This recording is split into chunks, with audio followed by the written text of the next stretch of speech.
నమస్తే అండి, నేను ప్రభుని మాట్లాడుతున్నా. వెల్కమ్ టు మార్కెట్ గడ్డా channel. Modi is back to pavilion. అనుకున్న ప్రకారం అనుకున్నట్టు ఓ, వచ్చిన కొంచెం మెజారిటీ తగ్గింది. సో కోయిలేషన్తో వచ్చింది. సో ఎనీహో ఆయనే మళ్ళీ ఎన్నుకున్నారు. ప్రమాణ స్వీకారం కూడా అయిపోయింది.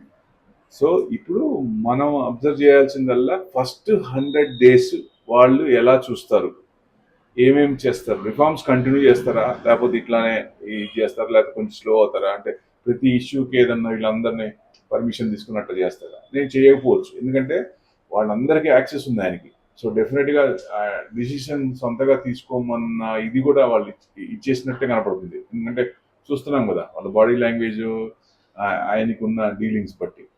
సో డెఫినెట్గా మంచిగానే ఎవరిని అడగకుండానే సింగిల్గా డిసిషన్ తీసుకొని వాళ్ళు చేయొచ్చు. రిఫార్మ్ ఫస్ట్ 100 days గవర్నమెంట్ మనం అబ్జర్వ్ చేయాలి, central government. So everything is happy. Political uncertainty has been clarified. ఎవరికి ఏమి ఇవ్వాలో, లాస్ట్ ఎవరికి ఏమి ఇచ్చారో అదే ఇచ్చినట్టు, అదే ఇచ్చారు. సో ఎక్స్పెక్టేషన్ మటుకు పీయూష్ గోయల్ వస్తారని అనుకున్నారు చాలా మంది, బట్ నిర్మలా సీతారామన్కి ఇచ్చారు. ఇక్కడ ఇంకో పాయింట్ చెప్పుకోవాలి, ఆయనకి ఇస్తే ఒకవేళ పడచ్చేమో అనుకున్నాం, కానీ ఏదైనా ఒక ఒక న్యూస్, నెగిటివ్ న్యూస్ అయినా పాజిటివ్ న్యూస్ అయినా సెకండ్ టైం అంత ఎఫెక్ట్ ఉండదు. ఫస్ట్ టైం పాజిటివ్ కానీ నెగిటివ్ ఉంటే ఎఫెక్ట్ తీసుకుంటుంది, కానీ సెకండ్ టైం దాని ఎఫెక్ట్ అంత బలంగా ఉండదు. అందుకే పడలేదు. మిగతా పారామీటర్స్ కూడా సపోర్ట్ చేస్తాయి కదా. సో ఇవాళ మటుకు ఎఫ్ఎంసి ఫెడ్ మీటింగ్ ఉంది నైట్, ఇంట్రెస్ట్ రేట్ది. సో యూకే జీడిపి డేటా ఉంది, మన సిపిఐ యుఎస్ సిపిఐ ఉంది. ఈ ఎకనమిక్ డేటా ఇవన్నీ చూడాలి ఇంకా.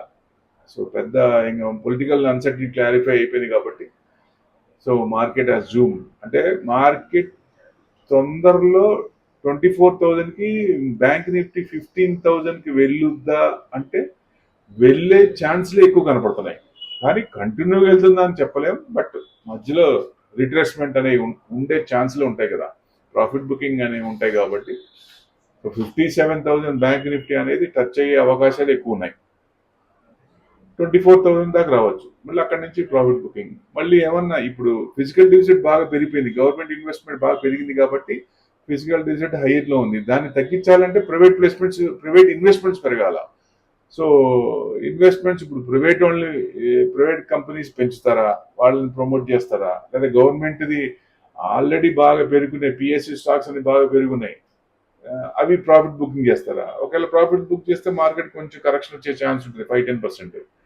సో ఇప్పుడు ఏం చేస్తారు అనేది కీన్గా అనలిస్టులు అందరూ అబ్జర్వ్ చేస్తూ ఉంటారు, మార్కెట్ కూడా అబ్జర్వ్ చేస్తూ ఉంటుంది.